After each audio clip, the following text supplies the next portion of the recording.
Hello बच्चों, let's read the question. So question says that which of the following coordination compound have the three stereoisomer? So basically अगर stereoisomer check करना हो तो हम क्या क्या चेक करते हैं, एक तो ज्योमेट्रिकल आइसोमर और एक आपका ऑप्टिकल आइसोमर।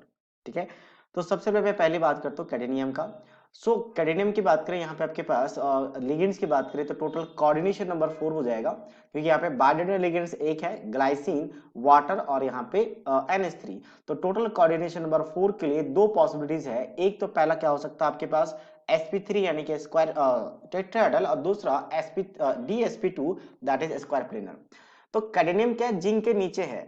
जिंक के इलेक्ट्रॉनिक कॉन्फ़िगरेशन की बात करें तो 3d10 एंड 4s2 लिखा जाता है। तो कैडेनियम की बात करें तो यहाँ पे क्या आ जाएगा आपका 4d10 एंड 5s2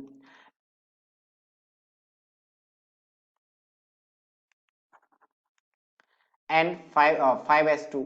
अब जिंक के जस्ट नीचे कैडेनियम है। ठीक है, अब हम इसकी बात करते हैं कि यहाँ पे इसका आपके पास ऑक्सीडेशन स्टेट क्या है। तो ग्लाइसिन में बेसिकली -1 का चार्ज होता है, तो x मान लेंगे।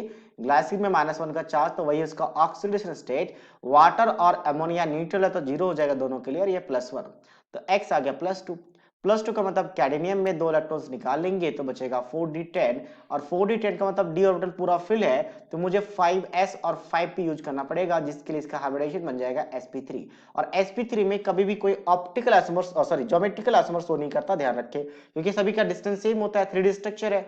तो बचा कौन, ऑप्टिकल। तो ऑप्टिकल की बात करें तो कैडेनियम में ऑप्टिकल में हम क्या चेक करते हैं कि कोई भी प्लेन ऑफ सिमेट्री ना हो। तो जैसे कैडेनियम में यहाँ पे आपके पास 4 वैलेंसीज होगी, तो 2 वैलेंसीज तो आपका ग्लाइसिन से जुड़ा होगा, ग्लाइसिन से।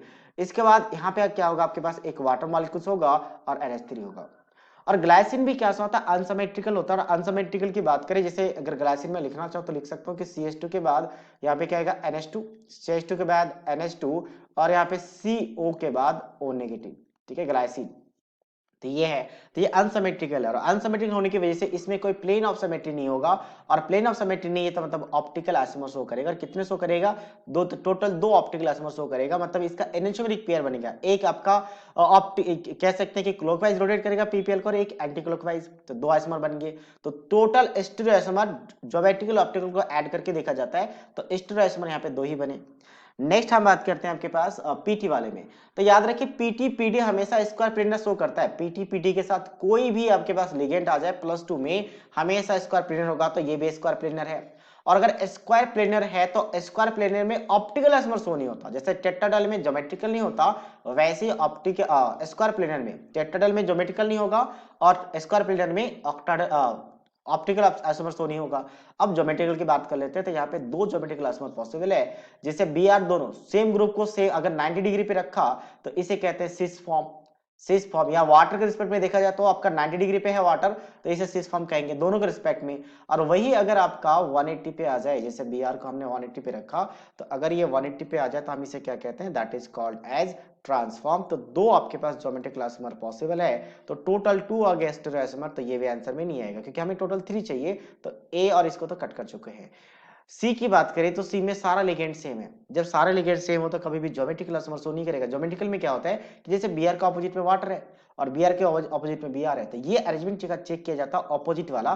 तो अब यहाँ पे क्या, ऑपोजिट में सब कुछ सेम ही रहेगा, क्योंकि EN एक इथाइलिन डाइमीन होता है। तो इथाइलिन डाइमीन क्या होता है, ऑप्टिकली एक्टिव तो होते हैं अगर 3 हो तो, क्योंकि अगर मैं ऐसा अरेंजमेंट बना लूं तो इसमें कोई प्लेन ऑफ सिमेट्री नहीं होता इस वाले मॉलिक्यूल्स में। और प्लेन ऑफ सिमेट्री ना होने की वजह से प्लेन ऑफ सिमेट्री एब्सेंट है, इसलिए इसके ऑप्टिकल आइसोमर 2 बनते हैं, एनांटियोमेरिक पेयर बनता है। बट यहाँ पे ज्योमेट्रिकल आइसोमर नहीं बनेंगे, मतलब टोटल स्टीरियो आइसोमर कितने बन गए, 2 ही बन गए। तो मतलब यहाँ पे भी आंसर नहीं है, तो ऑप्शन डी रहा होगा आंसर। चेक कर लेते हैं एक बार।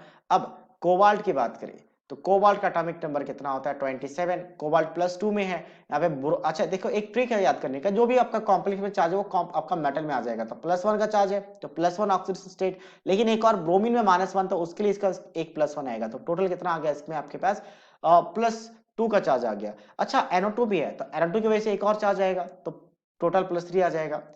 तो +3 के चार्ज है कोबाल्ट में।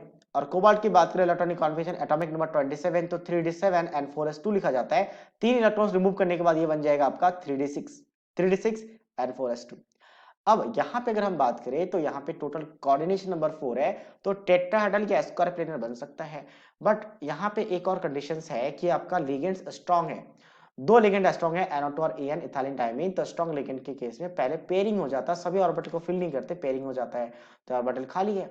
अच्छा ये सॉरी कोऑर्डिनेशन नंबर 4 नहीं 6 है, एक्चुअल में कोऑर्डिनेशन नंबर 6 है। कैसे? यहाँ की बात करें तो EN एक बाइडेंटल लिगेंड है, 2 2 जा 4 हो गया, यहाँ पे 1 और 1 2 तो टोटल 6 है, तो इसमें ऑक्टेल कॉम्प्लेक्स होगा और ये इनर वाला होगा क्योंकि D2sp3। हालांकि इनर से कोई फर्क नहीं पड़ता, हमें यहाँ पे देख चेक करना है ऑप्टिकल और ज्योमेट्रिकल आइसोमर। तो अगर मैं ऑप्टिकल की बात करूं तो ऐसा स्ट्रक्चर यहाँ भी पॉसिबल है, ऐसा स्ट्रक्चर सेम कि आप यहाँ पे क्या करो NO2 ऐड कर दो और यहाँ पे Br ऐड कर दो और यहाँ पे आपके पास एक EN से ऐसे। अब जो इथाइलिन डायमीन यानी कि बाइडेंटल लिगेंड्स तो वो हमेशा 90 डिग्री पे कनेक्टेड होता है, ये वाला।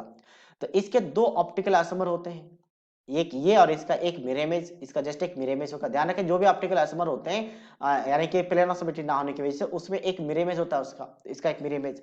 इसका एक और हम बना सकते हैं, एक और कैसे बना सकते हैं कि दोनों अगर NO2 और Br की बात करें तो अभी 90 डिग्री पे है, दोनों को 180 पे ले सकते हैं।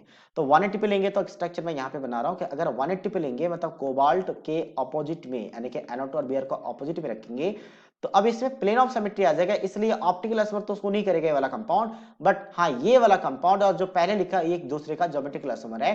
तो टोटल 3 कंपाउंड हो गए, एक यहाँ पे, दूसरा यहाँ पे और इसका एक मिरर इमेज, 3 कंपाउंड।